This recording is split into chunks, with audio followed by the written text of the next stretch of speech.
Captain Jake Williams sat in the command chair of the research vessel Starlight Drift, watching the stars through the view screen like he had done countless times before. It was supposed to be another quiet day collecting data about distant solar systems. The ship hummed softly around him, and his crew of 12 scientists worked at their stations, analyzing cosmic radiation patterns and mapping unexplored sectors. Then everything changed. The communications array started picking up something unusual. At first, it sounded like random static, but Lieutenant Amy Foster at the communications station frowned and began adjusting the frequencies. She had been working communications for 8 years, and she knew the difference between normal space noise and something else entirely. "Captain," she called out, her voice cutting through the quiet bridge. "I'm getting an artificial signal. It's not coming from any human colony or ship." Williams felt his stomach tighten. In all his years exploring the Outer Rim territories, they had never encountered genuine alien communications. Sure, there were theories and possibilities, but this was the first time anyone had actually heard voices from another world. Foster worked quickly at her console, running the signal through their universal translation software. The computer had been programmed with thousands of mathematical and linguistic patterns, designed to find common ground with any potential alien language. It took several minutes, but slowly, words began to form. The voice that came through the speakers made everyone on the bridge stop what they were doing. It was clearly not human, with sounds and tones that no human throat could make, but the desperation in it was unmistakable. Fear and panic were universal emotions, and they came through loud and clear. "This is Commander Veltar of the Altarian Science Coalition," the alien voice said, trembling with emotion even through the mechanical translation. "Our homeworld Alteria Prime is under attack by the Vorthan Empire. We are a peaceful people with no weapons of war. Any civilization receiving this message, we beg for sanctuary for our survivors. We offer all our scientific knowledge in exchange for safe passage to any habitable world." The bridge fell completely silent. Foster looked at Williams with wide eyes, and the captain could see his own shock reflected in her face. They were listening to an alien species crying out for help as their world was being destroyed. The message continued, painting a horrifying picture. The Alterians had been a peaceful civilization for over 2,000 years. They had spent their time studying the stars, developing advanced science, and living in harmony on their beautiful world. They had never built weapons or trained armies because they had never needed them. Their blue-green planet had oceans and forests, cities full of knowledge and art, and millions of innocent people who had never hurt anyone. But now the Vorthan Empire had found them. The Vorthans were everything the Alterians were not: aggressive, military-focused, and hungry for conquest. They swept through star systems like a plague, enslaving or destroying everything in their path. They had no interest in negotiation or mercy. Williams pulled up the long-range sensors and began tracking the signal's origin. What he saw made his blood run cold. The tactical display showed hundreds of massive warships surrounding the Altarian home system. Huge battle cruisers and destroyers were systematically bombing cities and space stations. Plasma fire lit up the darkness as the Vorthans methodically destroyed everything the Alterians had built over millennia. "Sir," Foster said quietly, reading the tactical data streaming in. "The attack fleet has over 300 vessels. Heavy cruisers, battle destroyers, troop carriers. This isn't just an attack, it's complete annihilation." She paused, checking another screen. "The Alterians have maybe 50 ships total, and none of them are armed. They're all research vessels, hospital ships, and civilian transports trying to evacuate people." Williams watched the display update in real time. Altarian ships were disappearing from the sensors one by one as the Vorthan fleet hunted them down. Millions of innocent beings were dying while the galaxy remained silent. The Alterians had sent their desperate message into the void, hoping someone, anyone, would hear and care enough to help. The captain knew that human space was too far away to mount any kind of rescue mission quickly. Even if Earth Command responded immediately, it would take days to reach the Altarian system. By then, there might be nothing left to save. But he also knew something else. Humans had a long history of answering distress calls, even when it meant risking their own lives. It was part of what made them human. Williams activated the emergency beacon that would send an instant message directly to Earth Command. The transmission would take hours to reach human space, but it was their only hope. "Amy," he said quietly, "record everything. Every word, every tactical reading, every detail about what's happening here.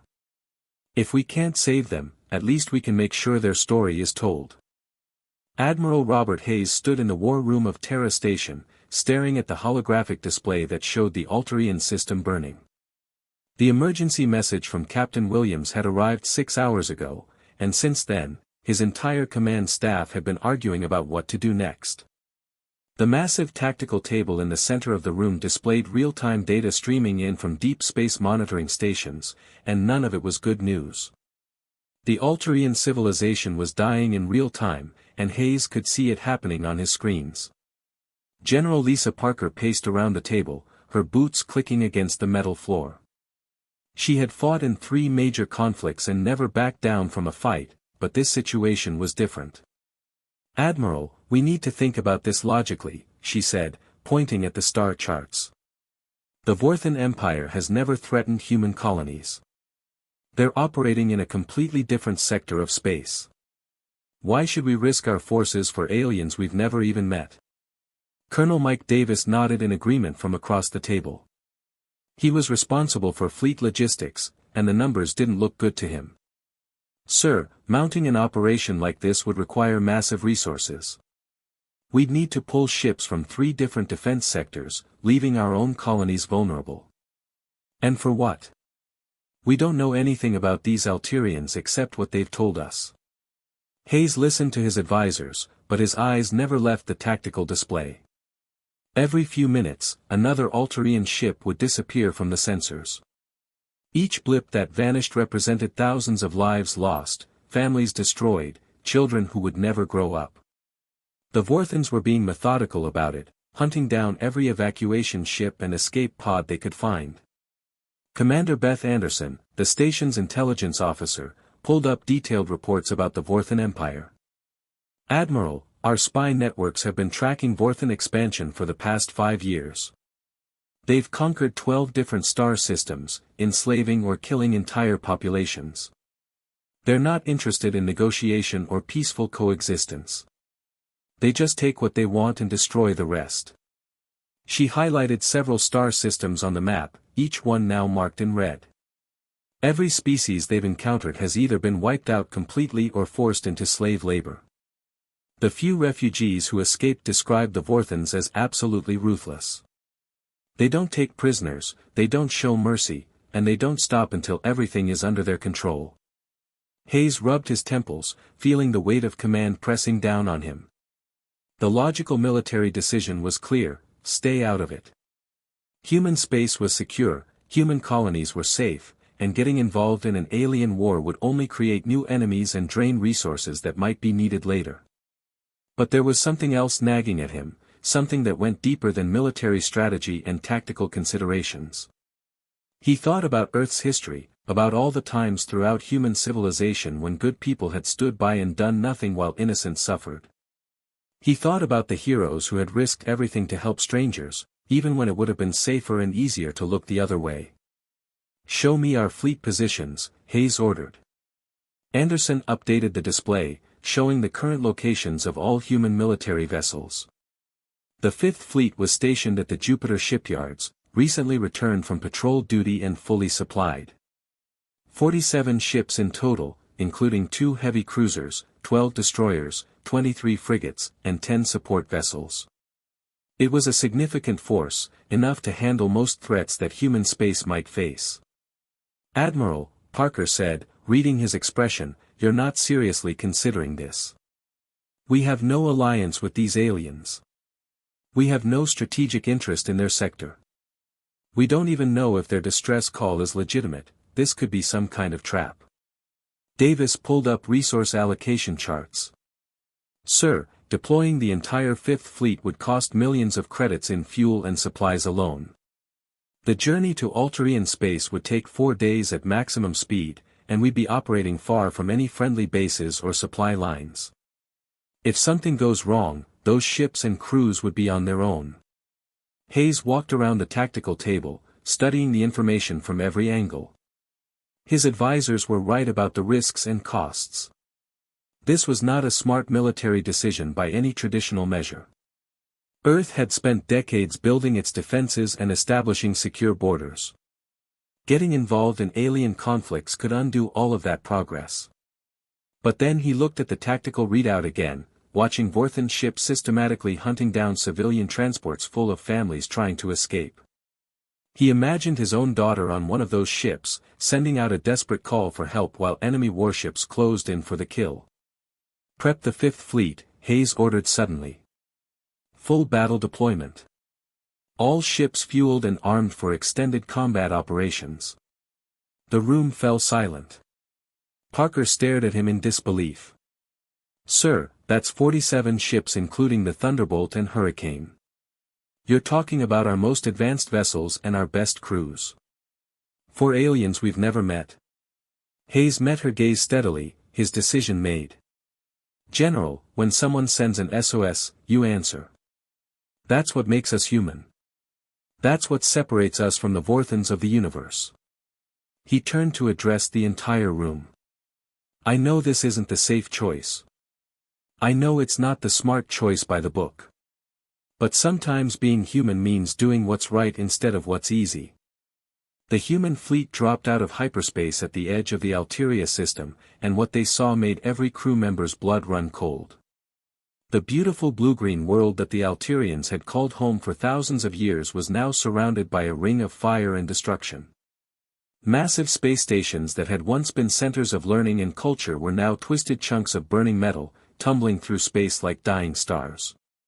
Captain Tom Mitchell stood on the bridge of the flagship Thunderbolt, watching the tactical displays update with horrifying information. The Vorthan fleet was spread throughout the system like a pack of wolves, methodically hunting down every Alterian ship they could find. Civilian transports loaded with families were being chased down and destroyed without mercy.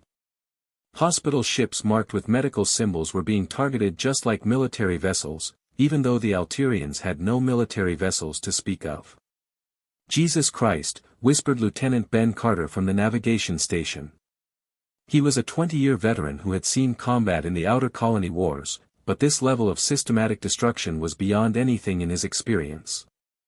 "They're not even trying to capture anyone. They're just killing everything that moves."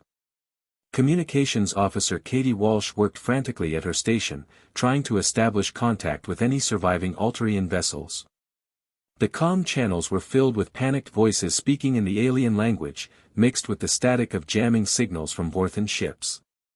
She had never heard such raw terror before, even filtered through the universal translator.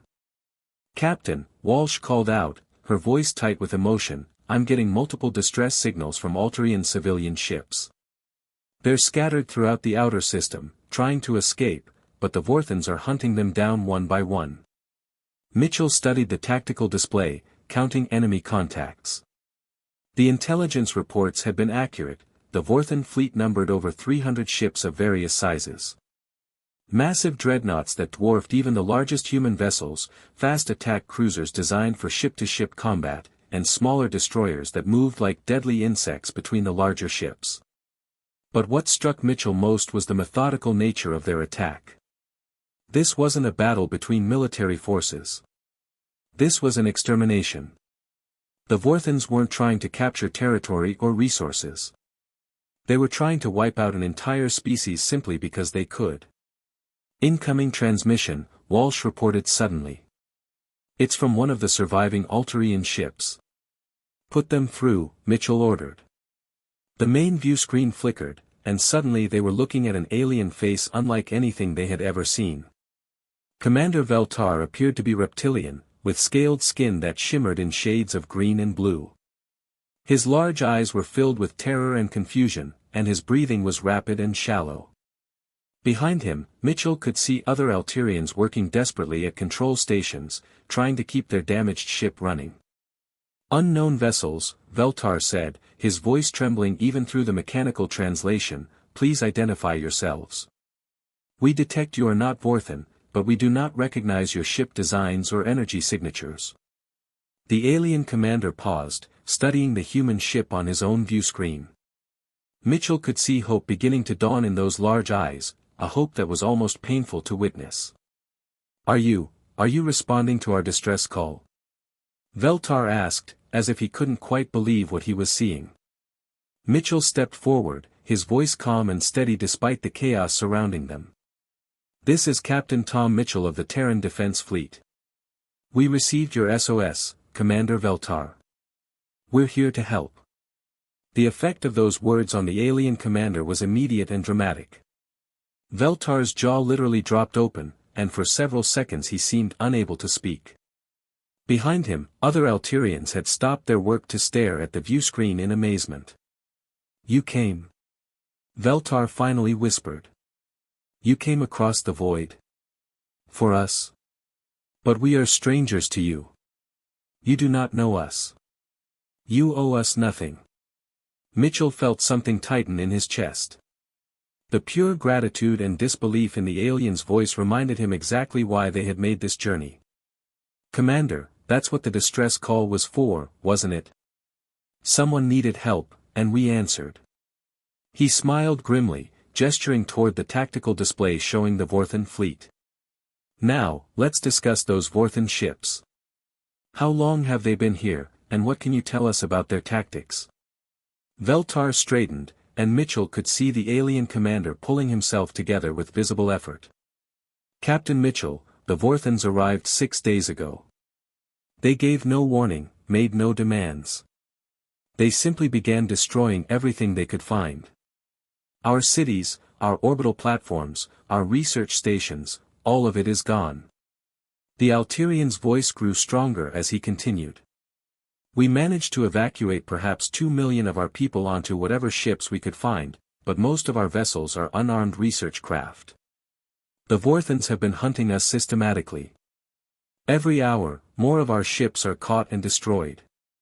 Mitchell nodded, studying the enemy fleet positions. What about their ship capabilities? Weapons, shields, speed.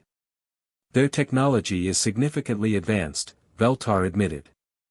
Plasma cannons that can cut through our hulls in seconds, energy shields that seem to absorb most forms of attack, and they are fast, much faster than our civilian vessels. The alien commander's expression grew more hopeful as he looked at the human ships. But Captain, your vessels, they are clearly military designs. Do you truly intend to fight the Vorthans? They vastly outnumber you. Mitchell's smile became sharper, more predatory. Commander, humans have been fighting against bad odds for our entire history. It's kind of what we do. Admiral Korthak of the Vorthan Empire stood in the command center of his flagship, watching the tactical display with what he thought was justified amusement.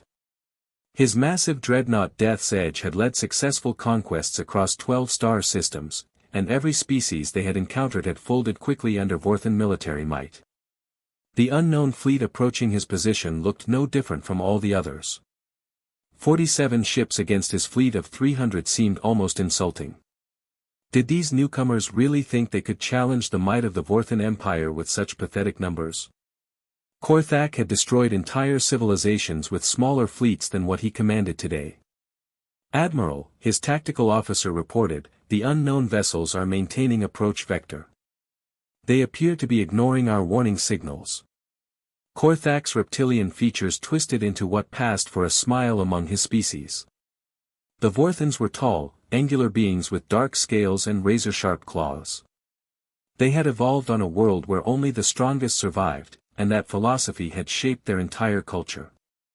Weakness was not tolerated. Mercy was seen as a character flaw. Another weak species come to die for the Alterians, he sneered, his voice carrying the arrogant confidence of someone who had never known defeat. All ships, engage and destroy. Make it quick, I want to finish hunting down the remaining Alterian survivors before they can escape to the outer system. The Vorthan fleet moved into attack formation with practiced precision. Energy weapons charged up across 300 warships, creating a deadly light show that had terrified countless enemies before. Plasma cannons that could melt through the strongest armor, particle beams that could slice a ship in half, and quantum torpedoes that could destroy entire city blocks with a single hit. But when the first salvo of human weapons fire came back at them, everything changed. The sound that echoed through Korthak's command center was unlike anything they had heard before. Instead of the elegant hum of energy weapons, there was a sharp, violent crack as kinetic projectiles moved at incredible speeds. Where Vorthan weapons relied on sophisticated energy beams and plasma fields, human railguns fired chunks of metal accelerated to a significant percentage of light speed. The first Vorthan cruiser to take a direct hit simply came apart. The kinetic round punched through the energy shields like they weren't even there, tore through the hull armor, and created a massive explosion as it continued through the ship's reactor core. Within seconds, a vessel that had taken years to build was nothing but expanding debris. What was that? Korthak demanded, his amusement quickly turning to confusion. How did they penetrate our shields so easily? His tactical officer was frantically working at his station, trying to understand what had just happened. Admiral, they're not using energy weapons at all. These projectiles are purely kinetic, solid matter moving at extreme velocity. Our shields are designed to deflect energy attacks, not physical impacts of this magnitude. On the tactical display, Korthak watched in growing alarm as the human destroyer Lightning dove directly through a formation of Vorthan ships. Any sane commander would try to maintain distance and fight from range, but this vessel was acting like a fighter craft, weaving between much larger ships and firing at point-blank range. Vorthan plasma cannons scored direct hits on the human ship's hull, leaving glowing scars across its armor plating, but the vessel kept fighting. It should have been destroyed or at least disabled by now, but somehow it remained operational and dangerous. How are they still functional? Korthak's weapons officer asked in disbelief. We hit them with enough firepower to destroy a battle cruiser. The answer became clear as more human ships joined the fight. Their hulls weren't elegant or streamlined like most spacefaring vessels. Instead, they looked like they had been built to survive the worst possible conditions. Thick armor plating, redundant systems, and a design philosophy that prioritized survival over aesthetics. But the real shock came when human boarding pods launched from several of the attacking ships. Korthak watched in fascination as these small craft latched onto the hull of a Vorthan cruiser and began cutting their way inside. They're attempting to board the silent destroyer, his tactical officer reported. Should we warn Captain Heshkar? Let them come, Korthak said dismissively. Heshkar's warriors will make short work of any boarding party foolish enough to enter our ship. But the reports that came back from the silent destroyer defied all logic. The human marines who had breached the hull were fighting in conditions that should have killed them immediately.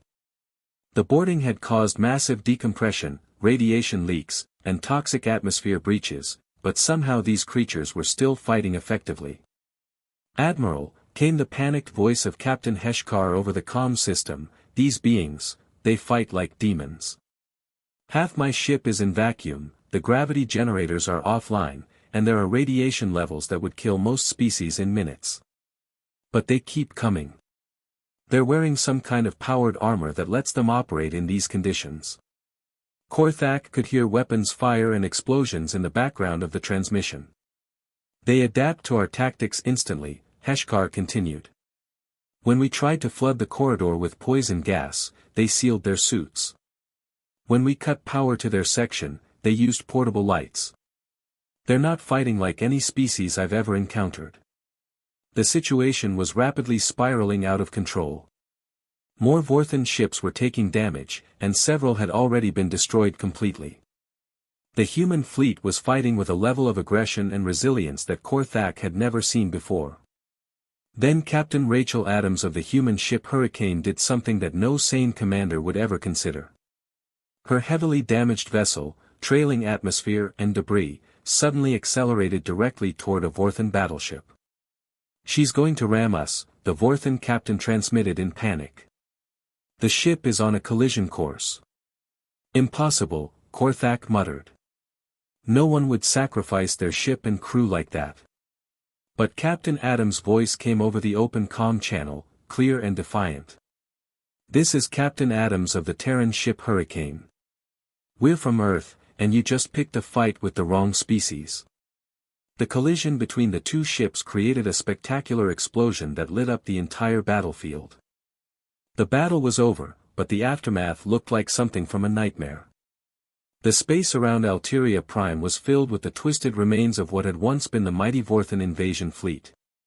Chunks of metal and debris drifted slowly through the void, glowing with the heat of recent destruction. Where 300 Vorthan warships had once dominated the system with their overwhelming firepower, now only 90 battered vessels limped away into the darkness, their crews too shocked and demoralized to continue the fight. Admiral Robert Hayes stood on the bridge of the Thunderbolt, surveying the battlefield through the main view screen. His own fleet hadn't escaped unharmed, several human ships showed significant battle damage, and they had lost the destroyer Hurricane along with Captain Rachel Adams and her entire crew. But they had accomplished something that most military experts would have said was impossible just hours earlier. The human fleet had not just survived against overwhelming odds, they had won decisively. Lieutenant Ben Carter worked at the tactical station, updating casualty reports and damage assessments. "Admiral," he said quietly, "final count shows we destroyed or disabled 210 Vorthan vessels. The remaining ships are retreating at maximum speed toward the edge of the system." Hayes nodded, but his attention was focused on something else entirely. Throughout the battlefield, small Alterian rescue ships were emerging from hiding places in asteroid fields and behind planetary moons. These civilian craft, which had been running and hiding for nearly a week while their world burned, were now moving freely through their own system for the first time since the Vorthan invasion began. "Look at that," Communications Officer Katie Walsh said softly, pointing at the view screen. "They're actually coming home." The rescue ships moved carefully through the debris field, searching for escape pods and survivor compartments from both the recent battle and the original Vorthan assault on Alterian colonies. Their sensors swept through the wreckage, looking for any sign of life, any indication that more of their people had somehow survived the nightmare of the past week. "Incoming transmission from Commander Veltar," Walsh reported. "Put him through," Hayes ordered. The alien commander's face appeared on the view screen, but he looked completely different from the terrified, desperate being they had first encountered. The panic and fear were gone, replaced by something much more complex. Veltar was crying, tears streaming down his scaled face in a way that somehow transcended species differences and spoke to universal emotions of relief and gratitude. "Admiral Hayes," Veltar said, his voice thick with emotion, "I do not have words in any language to express what you have done for us. You came across the void to answer the call of strangers, and you risked everything to save people you had never met." The Alterian commander paused, composing himself with visible effort. "Our entire civilization's knowledge, our technology, our resources, our accumulated wisdom of 3,000 years, all of it is yours by right of combat. You have earned it through blood and sacrifice." Hayes felt uncomfortable with the formal tone and the implications of what Veltar was offering. The idea of taking payment for doing what was right didn't sit well with him, and he could see similar expressions on the faces of his bridge crew. "Commander," Hayes said firmly, "we didn't come here for payment. We came because it was the right thing to do. When someone sends out a distress call, you answer. That's not something you do for profit, that's something you do because it's who you are." He gestured toward the tactical display, which now showed updated intelligence about Vorthan Empire territory. The data was disturbing, star system after star system marked in red, indicating successful Vorthan conquests over the past several years. "But if you really want to help us," Hayes continued, "we could use those stellar navigation maps and intelligence reports. From what we're seeing here, it looks like the Vorthans have been very busy conquering other peaceful species throughout this entire sector." Veltar's expression changed as he followed Hayes' gaze to the star charts. "You would continue fighting them? You would risk your ships and your people again, for others you haven't even met?" Captain Tom Mitchell stepped forward from his position at the tactical station. The battle had left him exhausted but determined. Commander, think about what just happened here. You sent out a call for help, and we answered. Now we're asking you the same question, are there others out there who need the same help you did? The implications of Mitchell's words hung in the air between them. This wasn't just about the Alterians anymore. This was about something much bigger, a choice between standing up to bullies or letting them continue their reign of terror across the galaxy.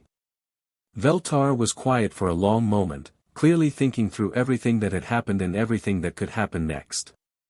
When he finally spoke, his voice carried a new strength and determination. Yes, Admiral, he said, straightening to his full height. There are many others. Species we have contacted over the years, peaceful civilizations much like ourselves. The Vorthans have been systematically conquering them, one world at a time, and no one has been able to stop them. His large eyes met Hayes' gaze directly through the view screen. With our navigation data and our knowledge of Vorthan tactics, you could reach them. You could do for them what you did for us today. Hayes felt a smile spreading across his face. It wasn't the smile of someone looking forward to more combat and danger. It was the smile of someone who had found a purpose worth fighting for, a cause that made all the risks worthwhile. Commander, he said, it sounds like we have a lot of work to do. Let's get started.